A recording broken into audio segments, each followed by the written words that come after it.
भारत माता की वंदे मातरम।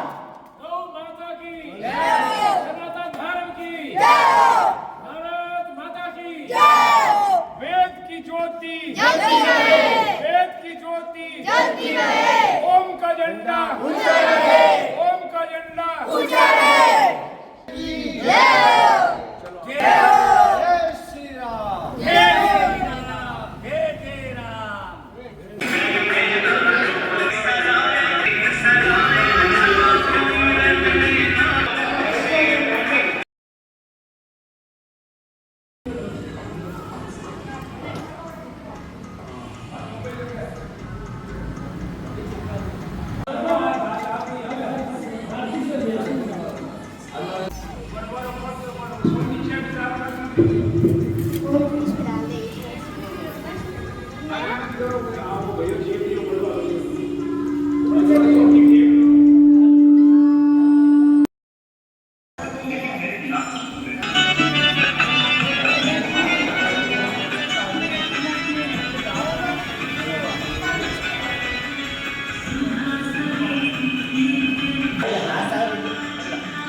मुख्य यजमान दाहिने हाथ में जो जगह कौन से देश के अंदर ये नीतियों और नीतियों की गणना की गई है और हमारे बीच में इनका ताली बजाकर स्वागत करेंगे।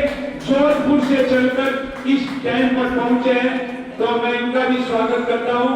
तो आचमन में सीधे आगे सर्कल पार्ट आएंगे।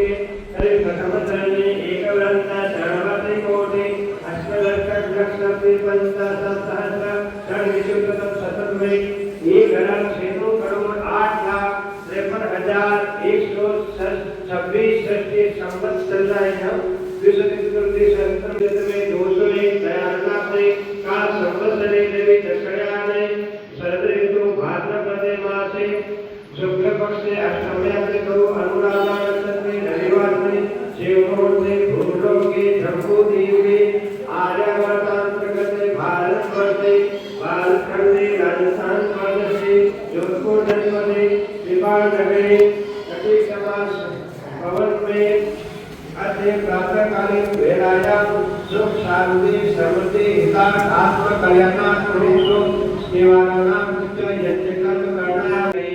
सभी शुभ अशुभ कर्म को आप अच्छी प्रकार से जानते हैं। आपसे छुपकर हम कोई भी कर्म नहीं कर सकते।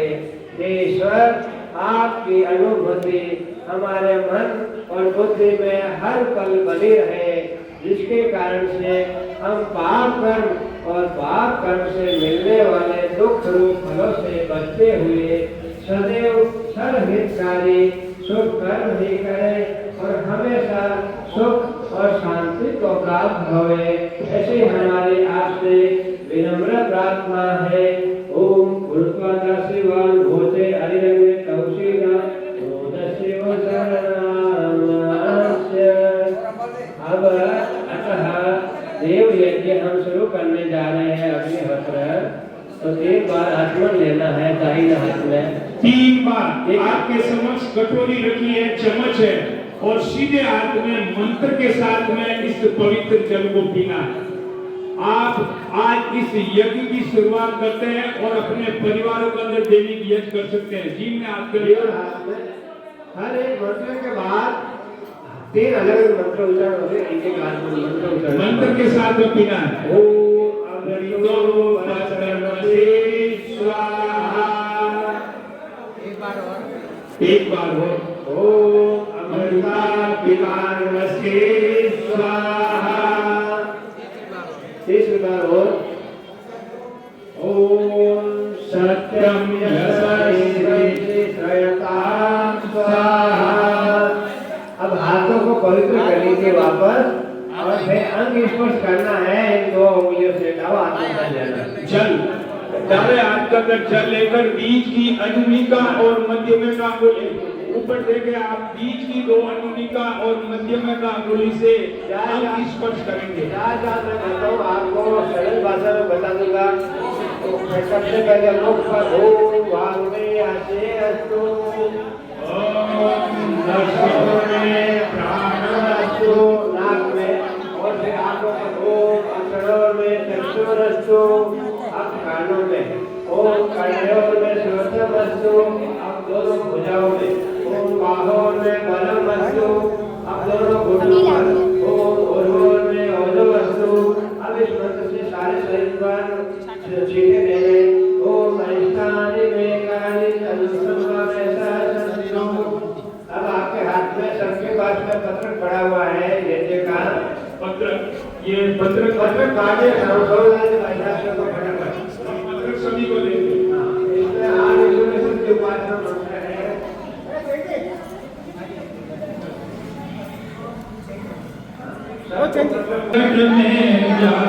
स्वामी योग भक्ति के तप द्वारा तुझको पावे हम अंतर्यामी। ओम या आत्मदावलगायस्य विश्वोपासते यस्य यस्य देवा यस्य छायामृतं यस्य मृत्यु कस्मै देवाय हविषा विधेवा। तू ही आत्म ज्ञान बलदाता सुयश विजयगा। इस अग्नि को प्रज्वलित करेंगे। दीप प्रज्वलित मंडल दिया। अब आप नीचे रखेंगे और इसको पेन पकड़े जैसे पकड़ना है। मतलब साहब ये बात जब मैं कहूँ हाँ प्रभु जला लीजिए हमने प्रयुक्त करा दीजिए ददे कहते ईश्वर ठीक से प्रयुक्त करा दीजिए। आज बड़े सौभाग्य की बात है कि समाज के अंदर अग्नि प्रज्वलित हो रही है अग्नि देवता के लिए।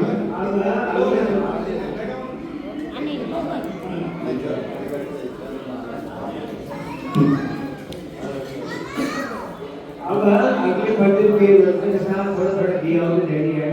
ओम उद्बुद्ध साग्रहो जीसे ग्रहम तेवन जुहोतन अग्नाय दात वेदसे स्वाहा इदम अग्ने जात वेदसे तन्नमः अप्तिमा। बहुत सुंदर। अब है 5 की आहुति। पकड़ना पेन कैसे पकड़ो संपर्क भाई पेन पेन पेन ओम अनंताय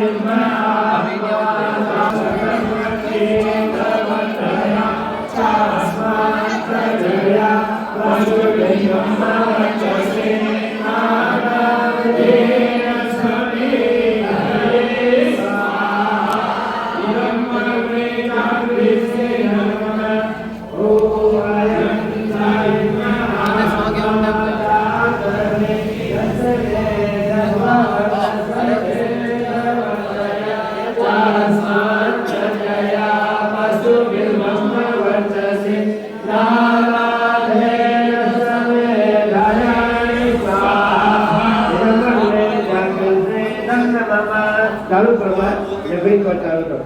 ओम इदं अग्ने जात विशेषं नमः। ओम आयन्ताय आत्मा दातवे दसे यस्वभवस्य देवतया चास्मान् प्रजया पशुभिकमवतसि स्नानादेन समेधाये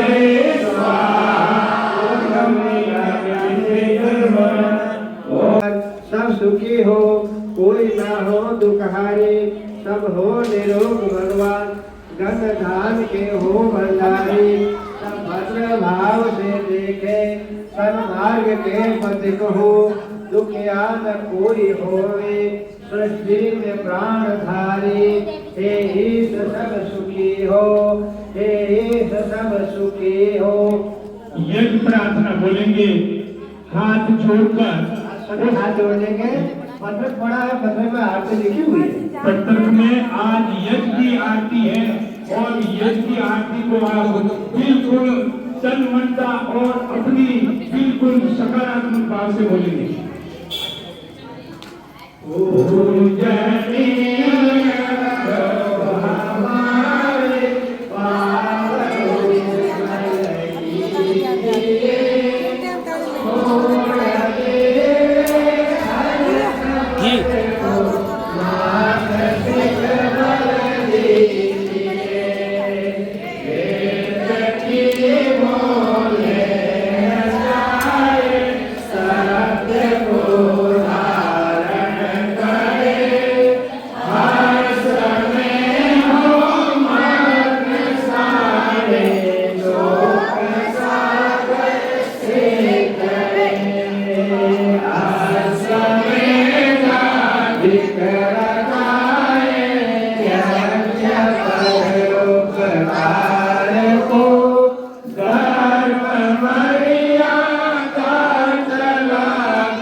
Yeah.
हमारे संग दुखिया रहे न कोई, मनसा हम सबकी भगवन पूरी हो, भगवन पूरी हो। तो हम ताली बजाकर स्वागत करेंगे, क्योंकि सुंदर कार्यक्रम 3 दिन के अंदर, 4 दिन के अंदर इतनी तैयारी करके भव्यता के साथ कार्यक्रम हुआ। तो अब हम आप कुछ बातें यज्ञ के प्रति करेंगे। तो हमारे बीच के अंदर ओम जी मुख्य प्रवक्ता, जोरदार ताली बजाकर स्वागत करेंगे आप। और इनका 5 मिनट का एक कार्यक्रम होगा, यज्ञ से क्या नहीं होता है और इस यज्ञ को चलाने वाले कौन ऋषि है, और इस समाज की मैं इनसे निवेदन करूंगा और जिसे कि आप अपने वक्तव्य देकर हमें लाभान्वित करें।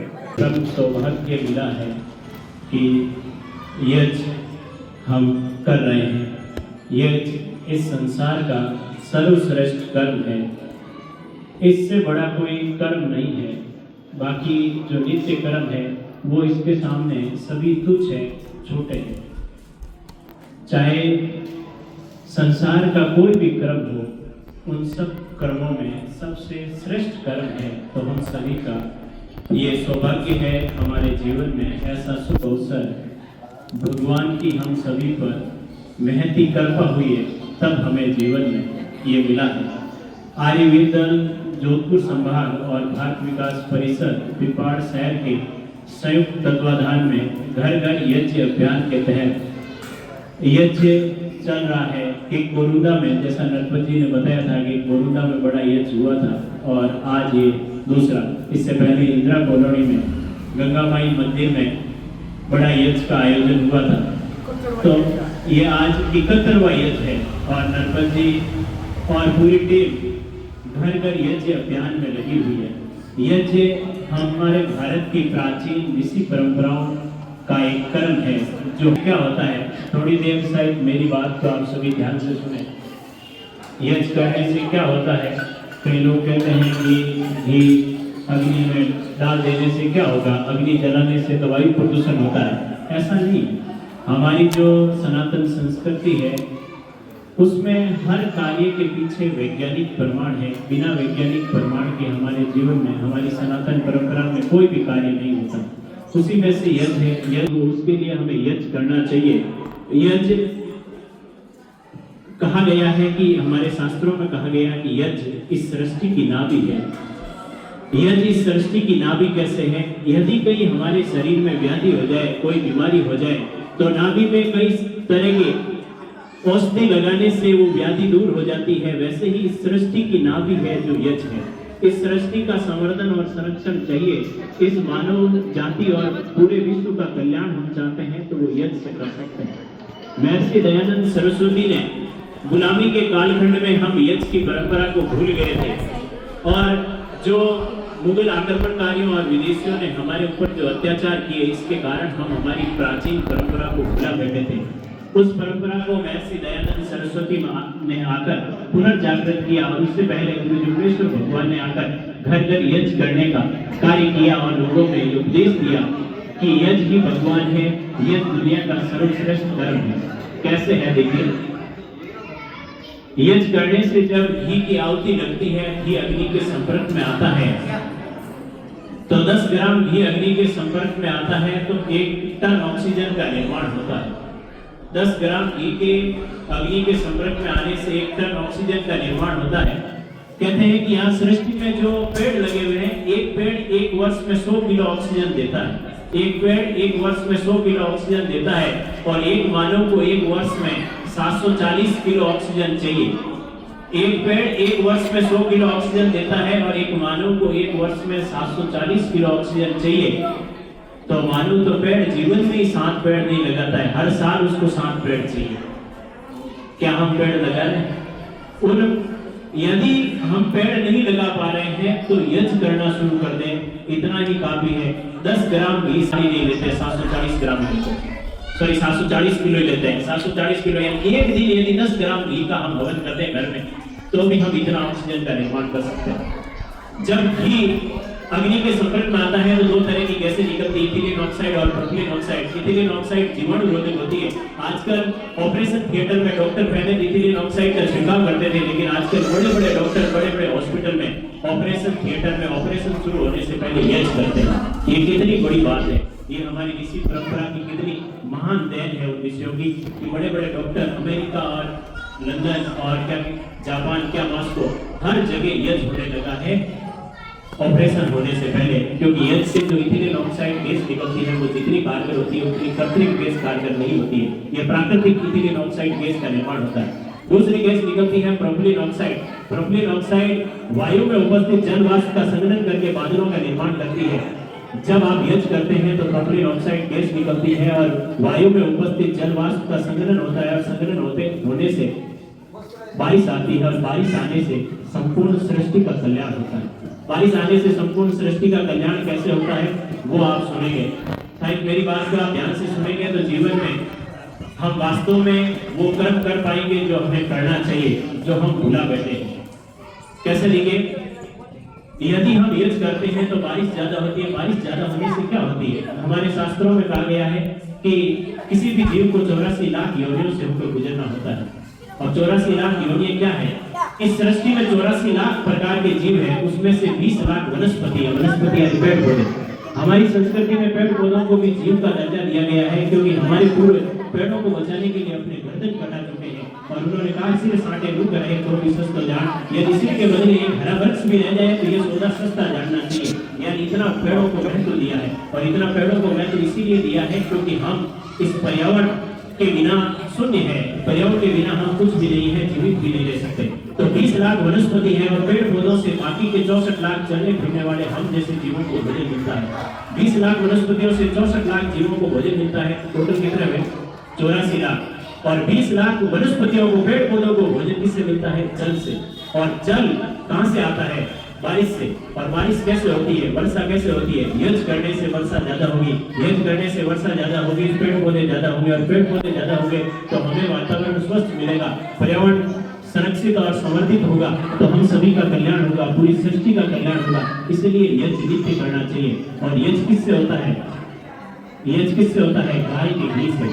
अग्निहोत्र को उत्पन्न करने वाली गाय है, यानी गाय के बिना यज्ञ अधूरा है। गाय के बिना यज्ञ पूर्ण नहीं हो सकता और यज्ञ के बिना हम सभी अधूरे हैं। तो इस सब चीज को पूर्ण करने वाला, इस सब को पोषण देने वाला, इस यज्ञ को पोषण देने वाली गाय है। इसलिए पोषण देने वाली को मां कहा गया और संपूर्ण सृष्टि को पोषण गाय दे रही है। इसलिए गाय सभी प्राणियों की मां है, संपूर्ण सृष्टि की मां गाय है। बोलिए गौ माता की जय। आपको समझ में आया? गाय को संपूर्ण प्राणियों की को हम मां कहते हैं। इसलिए अपने जीवन में नित्य यज्ञ करें। यज्ञ करने से क्या होता है? घर में ऑक्सीजन ज्यादा होगी और घर में ऑक्सीजन ज्यादा होगी तो सकारात्मक ऊर्जा रहेगी और सकारात्मक ऊर्जा यदि जीवन में हो तो नकारात्मकता का भाव में जीवन में सकारात्मकता हो, हम ऊर्जा से भरपूर रहे तो नशे की जरूरत ही नहीं। जो नशा किया हुआ उसमें तो ऊर्जा का नाश हो गया, तभी तो वो नशे की तरफ अग्रसर हुआ। यदि यज्ञ करेंगे तो सकारात्मक ऊर्जा से भरे हुए रहेंगे और नशे से दूर रहेंगे। और दूसरी चीज, एक तो नशा है वो नाश की जड़ है और दूसरा हमारे नाश की और हमारे जो अवनति की जड़ है, जो हमें दुर्गति की ओर ले जा रही है, वो मांसाहार का सेवन है। हमारे घर परिवार में कोई बुजुर्ग गुजर जाता है तो उसकी अंत्येष्टि और अंतिम संस्कार करने के बाद उस देह को हम पवित्र देह कहते हैं, फिर भी उसका अंतिम संस्कार करने के बाद हम स्नान करते हैं, फिर गंगा जी जाकर आचमन करते हैं ताकि हम शुद्ध हो। अशुद्ध हो गए क्योंकि वो उस शरीर से प्राण निकल चुके हैं, वो शरीर पवित्र देह कहलाती है, फिर भी उसमें सूतक लग जाता है घर में। उस सूतक को तोड़ने के लिए हम गंगा जी जाते हैं और अपने घर और आस पड़ोस की जगह को पवित्र करने के लिए इतना कर्म करते हैं, फिर भी हमको हम पीड़ा देकर, किसी जीव को हम तड़पाकर उसके जीवन की हम गति को दुर्गति में बदलकर उस जीव को अत्यंत पीड़ा देकर उस जीव को मारकर हम यदि खा रहे हैं और अपने पेट को कब्रिस्तान बना रहे हैं तो क्या हमारी सदगति हो सकती है? क्या हमारी उन्नति हो सकती है? कदापि नहीं। ऐसा करने से हमारी उन्नति नहीं, हमारी दुर्गति होगी। हम विकास की ओर नहीं, विनाश की ओर चले जाएंगे। और दुनिया में, सृष्टि में जो विनाश आ रहा है वो मांसाहार के कारण ही आ रहा है। हम कई लोग ऐसा कहते हैं कि यदि मांसाहार ना हो तो ये सृष्टि भूखी रह जाएगी। नहीं, ऐसा नहीं है। मैं एक आपको उदाहरण देता हूँ। यदि मांसाहार ना हो तो इस सृष्टि में इतना अन्न होगा कि अन्न कभी खत्म ही नहीं है। कैसे? 1 बीघा खेत में यदि गेहूं बोया जाए तो 11 क्विंटल गेहूं होता है। 11 क्विंटल 5 जनों के परिवार के लिए पर्याप्त है पूरे साल। 1 बीघा में 11 क्विंटल गेहूं होता है, 5 जनों के परिवार के लिए पूरे साल पर्याप्त है। लेकिन 1 बीघा में बोया हुआ गेहूं एक बकरा 15 दिन में खा जाता है, ज्यादा से ज्यादा 20 दिन में खा जाएगा। एक बकरे को वो 5 जने 7 दिन में खा जाएंगे। तो क्या 1 बीघा गेहूं एक 5 जनों के 1 साल चल रहा है और 1 बीघा गेहूं एक बकरे के सिर्फ 1 महीना ही चलेगा? तो मांसाहार के कारण, मांसाहार की जो इंडस्ट्री है उसके कारण जो अन्न खप रहा है, एक हिसाब करो, उस भैंसे को काट के लिए दिखाएंगे तो 1 महीना नहीं चलेगा 5 जनों के, और वो भैंसा 50 क्विंटल अन्न खा जाएगा। वो कितने जनों के चल सकता है? वो 15 जनों के परिवार के लिए 2 से 3 साल चल सकता है। तो आप हिसाब लगाइए अनाज का, और हिसाब लगाइए कि मांसाहार को जो बढ़ावा दिया जा रहा है उसका हिसाब लगाएंगे तो बहुत बड़ा है। 1984 को भोपाल गैस कांड हुआ था, उसमें 10,000 से अधिक लोग रात को सोए थे और सुबह नहीं देख पाए, मर गए थे। और लाखों लोग अपंग हो गए, कोई अंधा हो गया, कोई बहरा हो गया, कोई लूंगा हो गया, कोई लंगड़ा हो गया। उन्हीं में से एक परिवार था एसएन कच्छवा नाम का, जो भोपाल गैस जो आइसोसाइनाइड की फैक्ट्री थी उसके जस्ट पास में ही घर था। उस परिवार की कुछ भी नहीं हुआ। उसका कारण जानते हो? उसका कारण है अग्निहोत्र यज्ञ।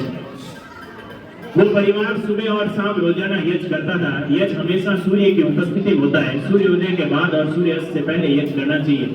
यज्ञ करके सोया था और वो आइसोसाइनाइड नामक गैस का रिसा हुआ था। साइनाइड क्या होता है बता देता हूँ। साइनाइड का दुनिया में किसी को टेस्ट पता नहीं। साइनाइड इतनी जहरीली वस्तु, इतना जहर खतरनाक रसायन है कि कई वैज्ञानिकों ने प्रयास किया और चिमटी में लेकर जीभ पे रखा और एक हाथ में पेन लेके कि प्रयास करते हैं, साइनाइड का टेस्ट लिखते हैं। एक वैज्ञानिक ने जीभ पर वो रखा और एस लिख के और मर गया।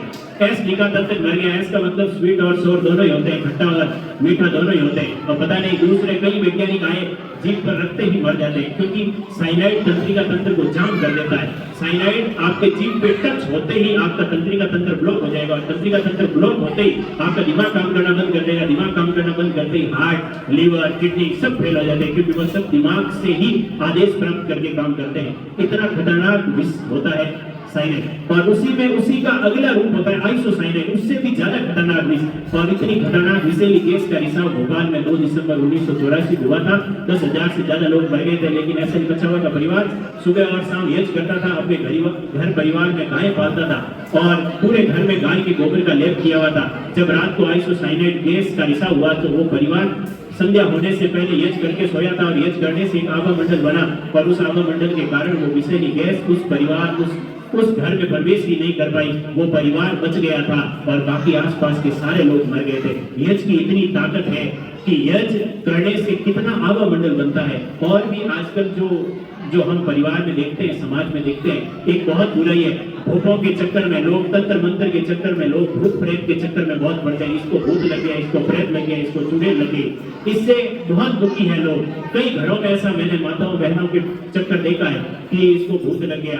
और इन सब से यदि छुटकारा पाना है तो अपने घर परिवार में पवित्रता रखें, नशे से दूर रहें, मांसाहार का उपयोग न करें और नित्य यज्ञ करें। यज्ञ करने से आप में इतनी सकारात्मक ऊर्जा आएगी कि भूत प्रेत आपको साइड देंगे, और साइड ऐसी देंगे जैसे भी वो साइकिल वाला साइड देता है। साइकिल वाले को डर लगता है कि जैसे वो साइड नहीं दी तो आगे वाले गोकेट में लटक जाऊंगा। वैसे ही भूत प्रेत आपके घर परिवार के आसपास ही नहीं होंगे। आप जहां से गुजरेंगे वहां भूत प्रेत आपको साइड देते हुए नजर आएंगे। वो इस यज्ञ की ताकत है। यज्ञ में इतनी सकारात्मक ऊर्जा होती है कि भूत प्रेत को आपके चेहरे से डर लगने लगता है कि ये बहुत खतरनाक आदमी है, वो ना मैं वैसे ही मर चुका हूँ, सिर्फ मेरे में आत्मा बची है और इस आत्मा को भी कोई आदमी मार न दे। इतना भूत प्रेत को यज्ञ करने वाले से डर लगता है। तो बोलिए यज्ञ देव की। ये यज्ञ का महत्व है और ये हमारी प्राचीन ऋषि परंपरा है। और महर्षि दयानंद सरस्वती की हम सभी पर महती कृपा है। और नरपत जी और इनकी टीम जो ये कार्य कर रही है, हम सभी को इसमें बढ़ चढ़कर भाग लेना चाहिए। धन्यवाद। संक्षिप्त में यज्ञ के बारे में बता दिया। हमारे बीच में जो डॉक्टर वर्षा जी बोले हैं, 1-2 मिनट के अपनी बात कहेंगे, महिलाओं को एक संदेश देंगे यज्ञ के लिए। हम सभी का इस रिलेटेड सबका धन्यवाद करती हूँ। दीदी के बारे में तो अशोक सर ने बहुत कुछ बता दिया है, तो बस शॉर्ट में ये बताऊँगी कि आप लोग महीने में एक बार नहीं, कम से कम 15 दिन में एक बार या सबसे भी एक बार तो अपने घर में जरूर कीजिए। और अंकल जी इतने अच्छे कार्ड छापे, इसमें सचिव में हवन की सारी मंत्र वगैरह बताए हुए हैं, और इसकी तो इतनी महिमा है कि बताओ नहीं। इसके जो नैनो पार्टिकल्स निकलते हैं उससे अपने पूरे घर में जो फैलते हैं उससे पॉजिटिव एनर्जी आती है, पोल्यूशन कम होता है। यहाँ तक कि इसमें जो भी आयुर्वेदिक सामग्री आप डालेंगे, जैसे कपेश की करके आते हैं, पतंजलि के बहुत अच्छे प्रोडक्ट आते हैं। मैंने खुद ने इसको आजमाया है, मुझे खुद को इतनी चीज़ें आती थी कि 50-60 से उठते आता है कि मैं परेशान हो जाती हूँ। पूरा मेरा बहुत इंटर की रुमाल भर जाता था पानी से। फिर मैंने कपेश खिलाया, पतंजलि का घर पे हवन शुरू किया। रोज़ मैंने लिख के सुबह टाइम नहीं होता तो शाम को करती, तो मैंने करके मेरे को इतना इससे लाभ हुआ कि आपके सामने सभी ये एक ही व्यक्ति करती हूँ। बहुत बहुत धन्यवाद। मैं आप सभी महिलाओं को यही कहूँगी कि आप ये हवन को शुरू कीजिए। इससे कैंसर तक की बीमारी ठीक होती है, टीबी, अस्थमा, जो अपन आयुर्वेदिक दवाइयाँ ज़्यादा नहीं खा सकते, मेडिसिन ज़्यादा नहीं खा सकते, इसमें अगर हवन में डाल दिया ना वो वायु रूप में अपने श्वास में जाएगी और फेफड़ों को मजबूत बनाएगी, सारी बीमारियाँ मार देगी। हमारे परिवार के अंदर पहले हमारी माँ अनपढ़ थी तो हमारे बच्चों को संस्कार देकर देशभक्ति का पाठ पढ़ाती थी। हमारे माँ पढ़ी लिखी होने से आज इंस्टाग्राम पर रीला बनाती है, ये अच्छी बात भी नहीं है। इसीलिए आप सब थोड़ी बहुत इस नशे की प्रवृत्ति को छोड़कर आप अपने जीवन में सकारात्मक ऊर्जा लेकर आप आगे बढ़ेंगे। मैं अब अम्बालाल जी से निवेदन करूंगा कि इस कार्यक्रम को आपने और आपकी टीम ने इतना सुंदर बनाकर ऐसा कार्यक्रम और परिवार और समाज और देश को जो आगे संदेश दिया है वो सबका मार्गदर्शन रहेगा। तो मैं निवेदन करूंगा कि अम्बालाल जी आप इस पे यश के बारे में बोल सकते हैं। हमारे यहाँ समाज भवन में जो यज्ञ का कार्यक्रम आपने रखवाया है, आपको बहुत बहुत धन्यवाद है। और हमारे दुनिया आएगी तो आपके कहने से और आपके हिसाब से यहाँ सब हम यज्ञ में बैठे हैं और भगवान इनको सद्बुद्धि देवे। और इन्होंने जो बोला है नशा छोड़ने के लिए, तो कोई भाई अपना यहाँ कोई अपना संकल्प लेना चाहता है कि भाई मैं कोई किसी प्रकार का नशा नहीं करूँ, तो आप यहाँ संकल्प ले सकते हैं और नशा का त्याग कर सकते हैं। नशा नीति ना से जीवन में किसी प्रकार का नशा नहीं करें, ये संदेश देता है। धन्यवाद।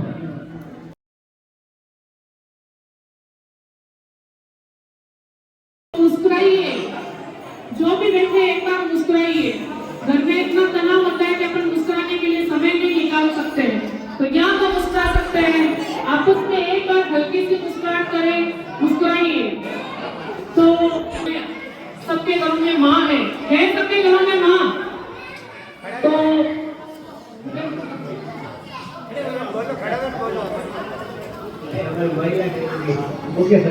माँ है क्या सबके घरों में? हाथ खड़ा करके एक बार बताइए, माँ है।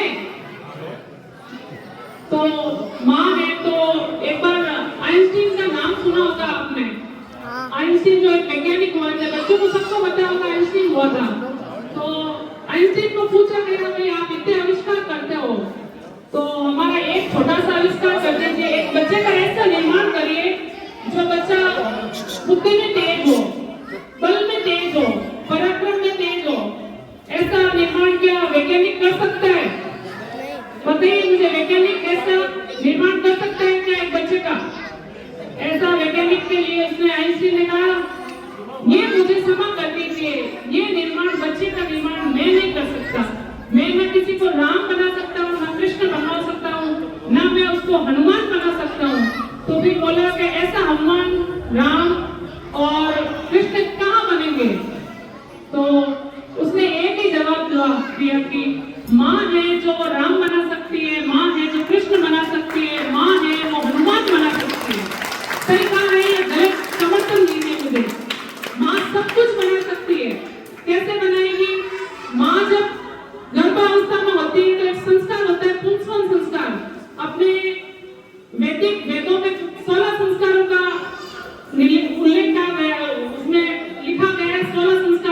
होती है। तो गर्भाधान संस्कार के बाद में होता है दूसरा पुंसवन संस्कार होता है। पुंसवन संस्कार क्या होता है?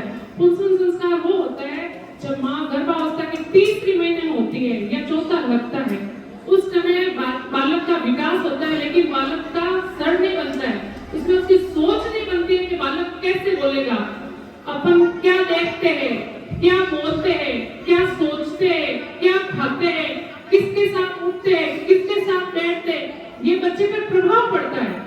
आजकल अपन फोन में है लेकिन अपन को ये नहीं पता कि संस्कार होता क्या है। तो पुंसवन एक संस्कार होता है जिसमें कुछ अच्छे मंत्रों का उच्चारण करते हैं। जब अर्जुन का चक्रव्यूह हुआ था तो अभिमन्यु को जो एक चक्रव्यूह की रचना बताई थी, तो माँ गर्भावस्था में थी और अभिमन्यु ने वो सुना था, तो चक्रव्यूह के अंदर तो वो घुस गया, माँ को नींद आई लेकिन वो वापस उसने सुना नहीं, तो वो चक्रव्यूह से बाहर नहीं आ पाया। तो वो एक पुंसवन संस्कार होता है।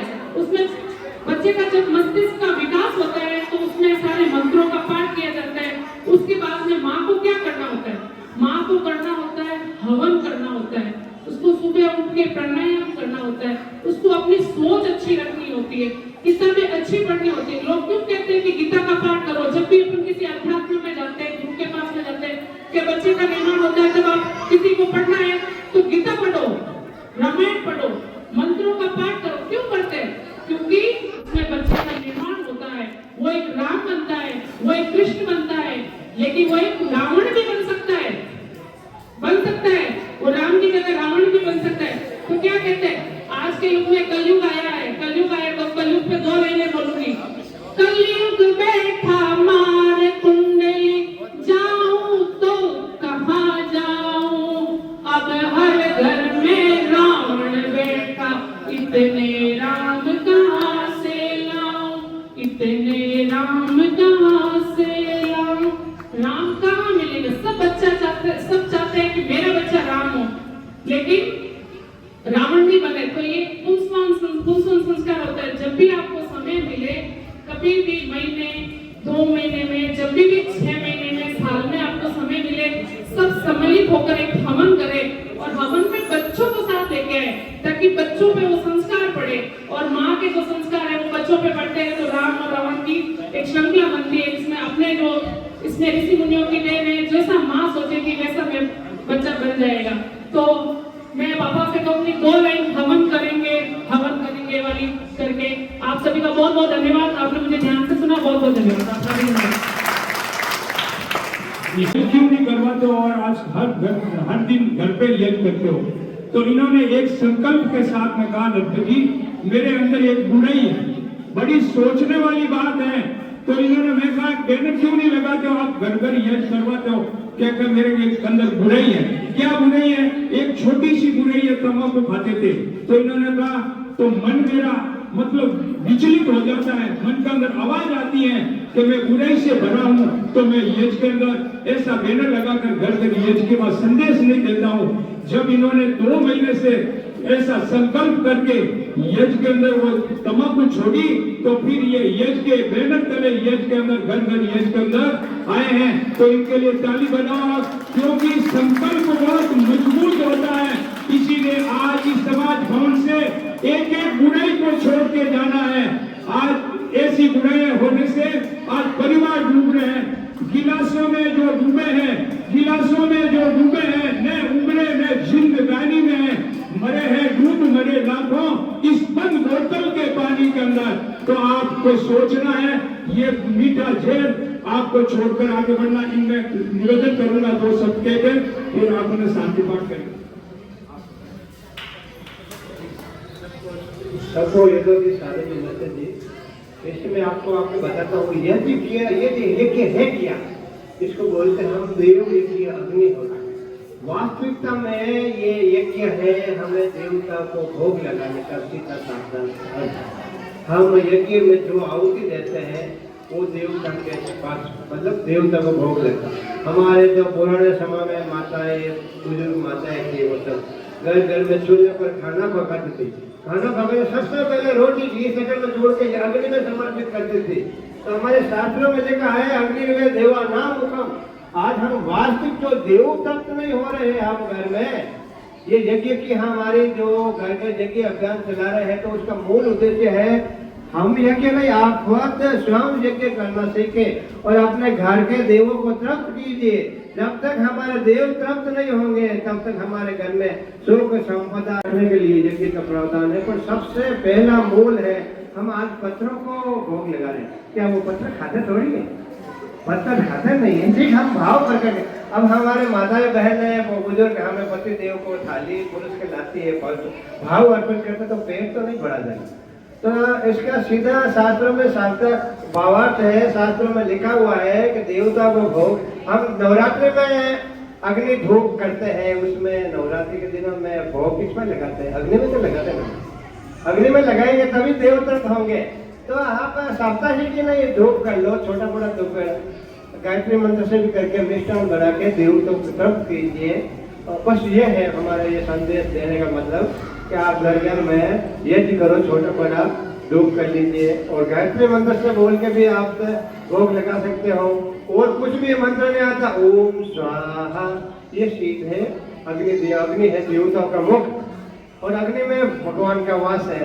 मिल जाएगा हवन करेंगे करेंगे हवन करेंगे मेरी करेंगे हवन करेंगे करेंगे हवन करेंगे मैं हवन करेंगे हवन करेंगे करेंगे करेंगे हवन करेंगे हवन करेंगे तो मैं हवन करेंगे तो मैं सजाऊंगा दीप जल के समीदा संवारूंगा दीप जल के समीदा संवारूंगा मेरे जन्मों का भाग आज मिल जाएगा हवन करेंगे हवन करेंगे करेंगे हवन करेंगे हवन करेंगे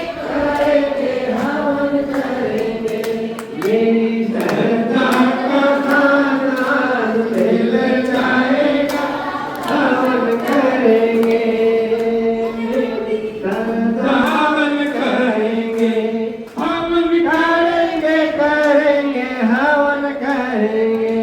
बहुत बहुत धन्यवाद, आपने हमारी बातों को श्रद्धा से सुना और संकल्प लेकर जाएंगे। बड़े बुजुर्ग लोग हमें आशीर्वाद दिया है आपका ये 1971 रुपए इस आपके अंदर बड़े बुजुर्ग लोग भी बैठे हैं, 1151 को 11,000 के जो भी मेंबर बने हमारे बीच में रामदेव जी ने 1100 रुपए सबसे पहले हम मेंबर बने थे। हमारे गुरु भगत जी उन्होंने भी 1100 रुपए के इस आर्मी दल के सदस्य बने, उनके लिए ताली बजाकर आप स्वागत करें सबसे पहले। तो इसीलिए हमने नींव रखी है कि यहाँ पर यज्ञ करेंगे, तो यज्ञ किया और शांति पाठ करेंगे और जय घोषों के साथ में प्रसाद ये लीजिए। और हमारे समाज में सभी आए हुए समाज बंधु, हम ये फंक्शन रखा है जो बहुत ही अच्छा उत्सुक दिख रहा है, इसलिए मेरी ओर से इस कार्यक्रम की और हमारे सभी पधारने को बहुत बहुत स्वागत अभिनंदन करता हूँ। ऐसा समारोह मिलजुल के करते रहे, जिससे हमारे समाज का विकास हो और सभी का विकास हो, ये मेरी कामना है। और मैं चाय पहले छोड़ चुका हूँ और इस यज्ञ के माध्यम से चाय भी पीऊंगा, ऐसी मेरी धारणा है। और भी अपना कोई संकल्प सुनाए कि मैंने क्या छोड़ा, तो वही चाय छोड़ी है, इतना एक नशा है, तो ये भी एक बड़ा समाज में संदेश जाएगा। तो ऊपरला नशा तो खूब होता है, चाय छोड़ा झंडा वेद की ज्योति वेद की ज्योति परमंडो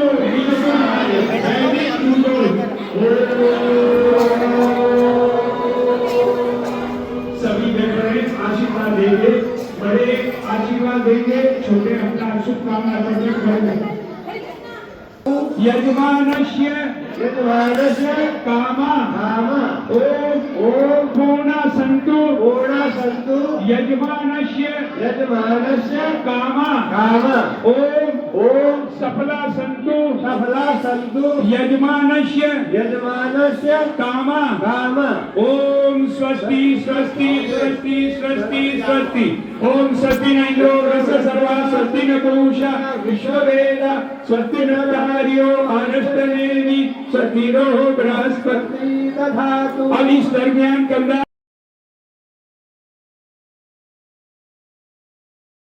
वेद की ज्योति जलती रहे, वेद की ज्योति जलती रहे, सत्य की ज्योति जलती रहे, धर्म की ज्योति जलती रहे, पुण्य की ज्योति जलती रहे।